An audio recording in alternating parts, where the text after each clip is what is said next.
मैं सूरज आप सभी का वर्ड इनकार्नेशन में स्वागत करता हूं। आज का विषय है अनुबंधित श्रमिक और भारत। आज के सेशन में यह समझने का प्रयास करेंगे कि जो भारत में श्रमिकों के लिए अनुबंधन शर्त थी वह क्या थी, उसके माध्यम से किस प्रकार से जो भारतीय लोग थे उनको दुनिया के तमाम देशों में स्थापित किया गया, खानों में काम करने के लिए, बागानों में काम करने के लिए, सड़क निर्माण प्रक्रिया में, रेलवे निर्माण प्रक्रिया में, और इससे जुड़े हुए जो भी प्रमुख तथ्य हैं और किस प्रकार से इनका तमाम तरीके कि आर्थिक, सामाजिक, राजनीतिक शोषण किया करते थे ब्रिटिशर्स। आज के सेशन में इन्हीं सब बिंदुओं पर चर्चा करेंगे। सबसे पहले बात करते हैं अनुबंधन की शर्त। अनुबंधन की शर्त यह थी कि इसमें जो भी भारतीय मजदूर होंगे, अगर वे अनुबंधन के तहत दूसरे देशों में जाते हैं श्रम करने के लिए, बागवानों में काम करने के लिए, रेलवे निर्माण प्रक्रिया में या सड़क निर्माण प्रक्रिया में या खदानों में काम करने के लिए, उनको कम से कम जिस देश में जा रहे हैं वहाँ 5 सालों तक रहना पड़ता था। उससे पहले किसी भी परिस्थिति में आपको घर आना नामुमकिन है। ये थी अनुबंधन की शर्त। और इसमें जो भारतीय लोग थे, ये जो मज़दूर वर्ग के लोग थे, इसमें वही लोग प्रतिभाग करते थे क्योंकि उनके पास और कोई दूसरा चारा नहीं था। पहली चीज़ तो वे लोग भूमिहीन थे, और दूसरी चीज़ ये थी कि जो भी भूमि होती थी, अगर बटाई पर भी लेते थे तो उसकी जो टैक्स थी वो ज़्यादा थी, और जिसको भी चुकाने में असमर्थ थे, और हर साल वे लोग कर्ज में दबते जा रहे थे। इन सब चीज़ों से छुटकारा पाने के लिए कहीं ना कहीं उन्होंने कृषि के अलावा दूसरे कार्यों को चुना, जिसमें मजदूरी, अनुबंधन के तहत जो मजदूरी है वो उनको मजबूरन करना पड़ता था, और इसी एवज़ में उन्हें तमाम तरीके के त्याग करने पड़ते थे और उनका बहुत ही क्रूरतापूर्वक शोषण किया जाता था।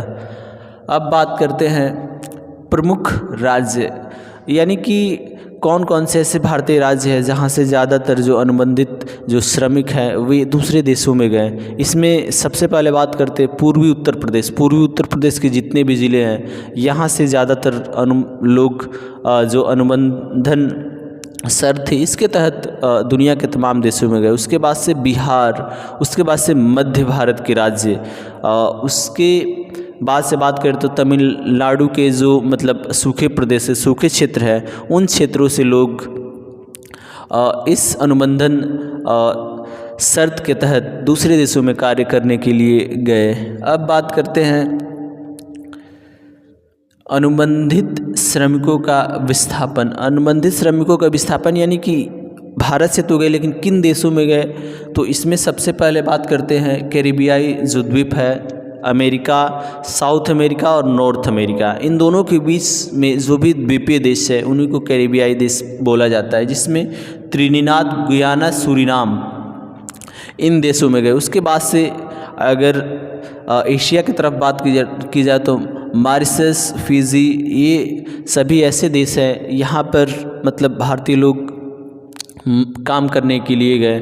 और इसमें मलाया और श्रीलंका, यहाँ तमिल जो थे ये लोग काम करने के लिए गए। आपने सुना भी होगा कि तमिल विद्रोह श्रीलंका में, यानी कि जो भी ये भारतीय लोग ही थे। अब बात करेंगे एजेंट। एजेंट क्या होते थे? एजेंट सामान्यतः जो बागान मालिक होते थे, ये लोग एक व्यापारिक तौर पर काम करते थे और बागान मालिकों के एजेंट होते थे, और ये मज़दूर ढूंढने का कार्य करते थे। और ये लोग ही गांव-गांव में जाकर जो मज़दूर होते थे उनको सूचनाएं देते थे कि आपको यहाँ जाना है, ऐसी कार्य स्थिति है और इतना सैलरी मिलेगा, जो भी चीज़ है बताने का कार्य करते थे। लेकिन ये ज़्यादातर जो बातें बताते थे या वे सभी झूठी होती थी, क्योंकि जब मज़दूर यहाँ से जब दूसरे देशों में जाता था तो उसकी कार्य स्थिति ठीक विपरीत होती थी और उसको कठिन परिस्थितियों में कार्य करना पड़ता था। और जैसा एजेंट बताते थे कि ऐसी स्थिति नहीं है, मगर सच जो वास्तविक तौर पर उनको कठिन परिस्थितियों में कार्य करना पड़ता था। अब बात करेंगे 1921 से पहले जो भी भारतीय जो राजनीतिज्ञ थे, इनको ऐसा लगा कि ये जो श्रमिक अनुबंधन व्यवस्था है ये कहीं ना कहीं बहुत ही क्रूर है, और ये दास प्रथा को प्रोत्साहित करने का कार्य कर रही है। इसके लिए जो तमाम भारतीय जो प्रमुख नेता थे, इन्होंने इस प्रथा का विरोध किया और आगे चलकर 1921 में भारत में इसको समाप्त कर दिया गया। ये थी आज का विषय। धन्यवाद।